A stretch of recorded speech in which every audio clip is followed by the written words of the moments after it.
Hello, my beautiful goddesses. Welcome once again to my channel. This is Polkis, your life coach, and I'm very excited to be here with you. And the topic of today is very powerful. If you want to create lasting changes in your life, especially with the new year, this new year is coming faster than ever.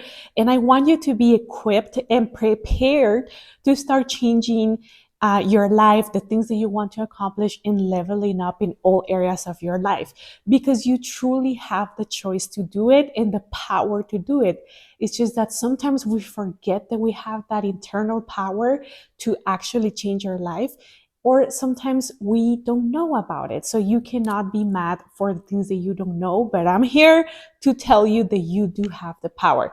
So if you're new to my channel, welcome. I invite you to subscribe to this channel so more women can find me, like the video and share it to a friend as well. So today I want to explain a little bit more about the levels of change. When you think about something that you want to change in your life, it can be your relationship, your health, your money, your knowledge, your abundance, your finances, your health, or the way you dress, anything that you have to change or want to change. There is 3 levels of it, and each one is deeper than other one. So change occurs at 3 different levels. And those 3 levels of changes are change at the belief level, change at the behavior level, and change at the identity level. So these are the 3 areas that you have to create the change for this change to actually happen and for you to fully embody the new version of yourself. So when we think about that we want to change or level up one area of your life, sometimes we think, I just want to do it. I'm going to change. But you don't understand the brain and how the brain works when it comes to actually making a change in lasting results. So for example, when you go to the doctor and let's say that you have your blood sugar is high or you have to lose some weight, and of course they're going to give you the list of foods or tell you that you need to lose weight. And let's say that you get motivated and you say, I'm going to change. This is the year that I'm going to change. But nothing happens. And this is because you don't understand how the brain works and what are the levels of change. When you see someone truly changing their life, embodying the new level of themselves or the new version of themselves, you are going to notice now that I'm teaching you this, you're going to start noticing the levels of change that this person or this woman has gone through. Behavior change, belief change, and identity change. Behavior, it's more superficial, like that's where we can start fast, where we can start seeing results. Belief is a little deeper because these are the beliefs that we have ingrained, that we have picked up from our programming when we were children, when we came to another country, that we've been adapting all these years. So depending how old are you, it's like those decades of beliefs. So they're very ingrained. In identity, that's the deepest level, because that's who you think you are. Who are you presenting yourself to the world? Your identity, right? That's a part of you. And when you try to change at any of these levels, your brain is going to try to keep you safe. So it's very important to understand how your brain operates, how the triggers come up, how you try to self-sabotage, how your brain is wired, and the neural pathways that you have created all this time. So you can work with yourself, understanding all the science behind it, and it's going to be easier. So let's start with behavior. Behavior basically is the habits that you do every day. The habits, since the moment you wake up, it's a habit. 40 or 50% of the time during the day, it's habits. We're doing habits. We're not making decisions. We're acting, or we're living and acting in autopilot. So 40, 50% of the time, we're not making a decision. We're just doing a habit. For example, the moment that you wake up, you open your eyes, let's say that you stretch, you go to the restroom, wash your teeth, wash your face, and let's say that you have the habit of checking your phone for the first 30 minutes. You don't think about it, you just act. It's super ingrained in you, and you don't have to think about it because it's a habit.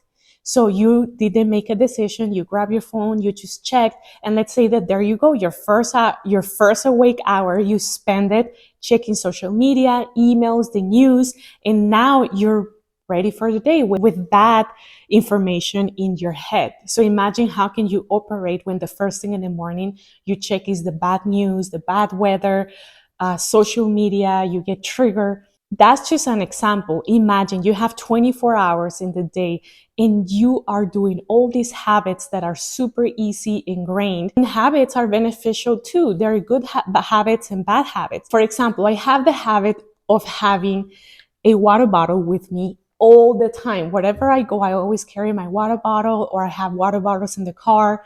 And that makes me drink more water. That keeps me hydrated throughout the day because I have it with me. It's a habit. So this is a good habit to have.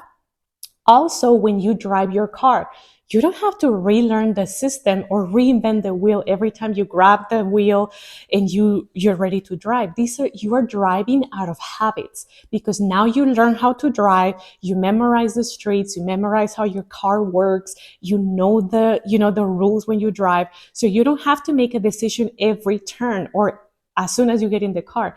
You might be deciding where you go, but even now with GPS, you don't even have to think where you go.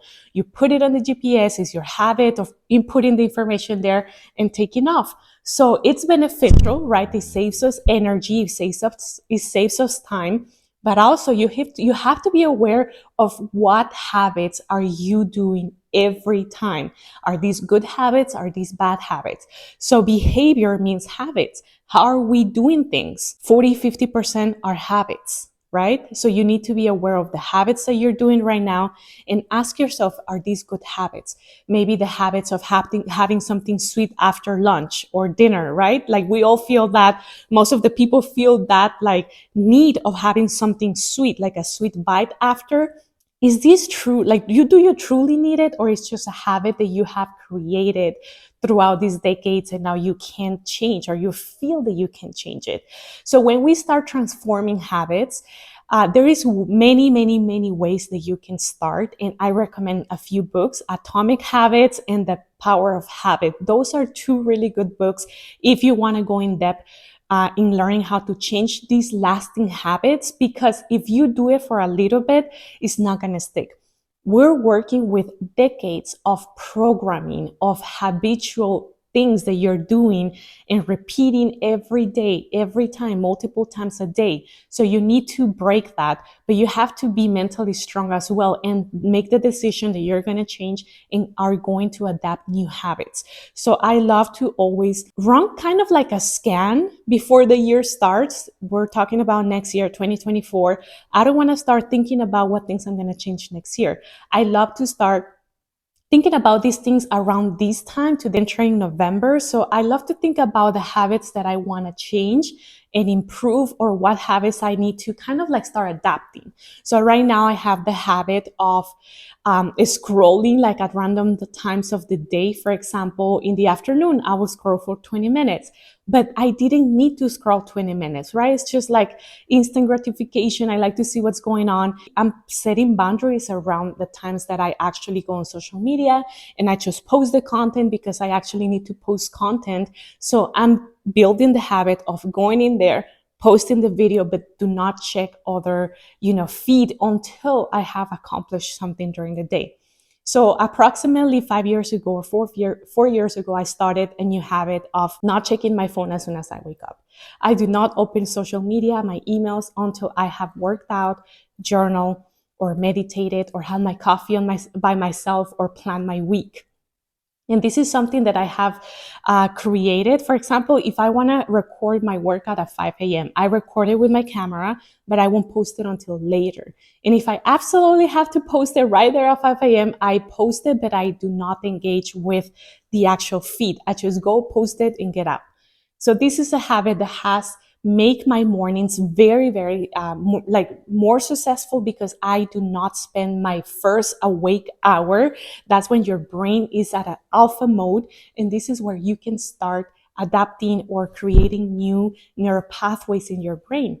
So a habit, it's very ingrained in your brain. This is part of neuroplasticity, because every time you act and you do the habit, you do that behavior, you're carving and creating neural pathways in your brain.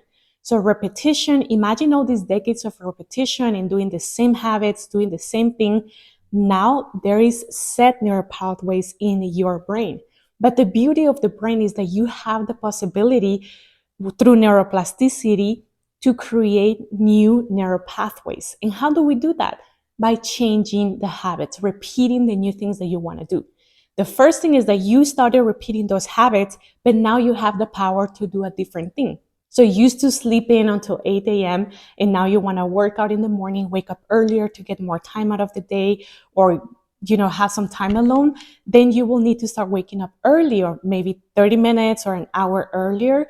And you are going to do that consistently until the brain creates that new neural pathway. And that's going to become your new normal, your new habit. So that's how we can start changing at the behavior level. Now, at the belief level, which is deeper, of course, that's where we're talking about our programming, the beliefs that we picked up when we were kids, when we went to school, when we moved countries, states, everything. We have adapted all these limiting beliefs. And this is my favorite. My favorite levels of change are beliefs and identity. Habits as well, but I always change habits, optimize my operations here at the house. But the beliefs, what beliefs are you having? And I love talking about limiting beliefs. I have a money series and I talk about limiting beliefs around money. So if you want to start transforming your beliefs around money for next year, I will link that video in the description box and also the money series so you can watch the whole thing. I also have it in Spanish if you're interested. And at the belief level, that's the belief that you have. So for example, if you want to become a millionaire, but you have the belief that rich people are greedy or that rich people are bad, then you will never become a millionaire because your brain is actually saving you from what you think it's bad. So you think being a billionaire is bad, your brain is never going to let you get there because it identifies this as bad. So it wants to protect you. It wants to keep you safe. So you're doing a disservice if you have these limiting beliefs. But the truth is that you have the power to change these beliefs. When you start doing inner work, personal development, surrounding yourself with new friends, with different people that have accomplished what you want, that's when you start transforming your beliefs. But this is something that takes repetition. Remember, through neuroplasticity, you can create new neural pathways. And also the beliefs, not just the habits, but the beliefs have neural pathways in your brain. Let's say that every day you repeat that you look fat in the mirror. Then, of course, that belief has a very deep neural pathway in your brain. But you can start transforming this belief by practicing or changing what you're repeating in the mirror, practicing some shadow work or inner work or self-love work to actually change that belief. And we have beliefs for everything in our life: money, relationships, motherhood, or in-laws, the house, the states where you live, how people see you.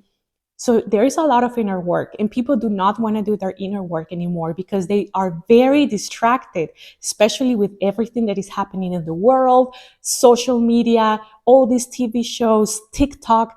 People are more distracted than ever. So they're less used to look inside and actually do shadow work, inner work. Nobody wants to do that because it's scary to look inside.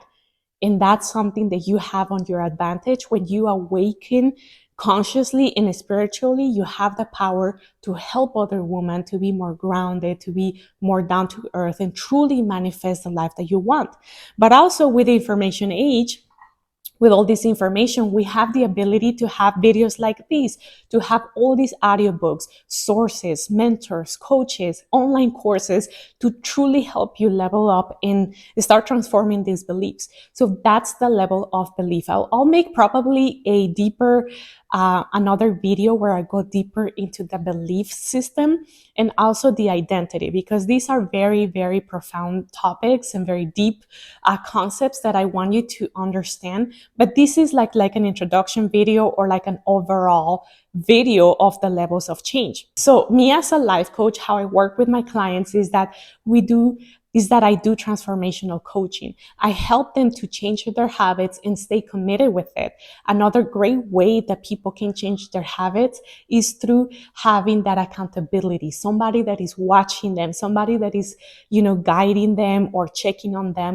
That way they are kind of like forced to do the habit, and because they have accountability, they have that support, and a support that is not going to judge. So when I tell my clients, hey, we have to do these, I coach with love, with patience, and also a little bit of tough love, right? Sometimes we need that to actually push ourselves. So transformational coaching is very, very great. And the programs that I have set for you is called the Goddess Transformation Program. And I intentionally work there with habit change, belief change, and also identity change, which is a deeper level. So I understand the brain, and I would love to work with you to actually help you level up. So if you're interested, I will leave the coaching packages that I have available in the description box. Okay, ladies, now the last one, the number 3 level of change is called the identity change. This is where the true magic happens, because let's say that you have the belief that you can become a millionaire. Let's say that you have the habit now of starting to save, or you have the habit of investing, of making more money. But if you don't have the identity of a millionaire, probably that change is not going to last. Identity is how you identify but truly embody. Let's say that somebody comes right now and gives me a cigarette or offers me a cigarette. I will tell them, I don't smoke. I don't smoke. I don't have the identity of a smoker. I'm not a smoker.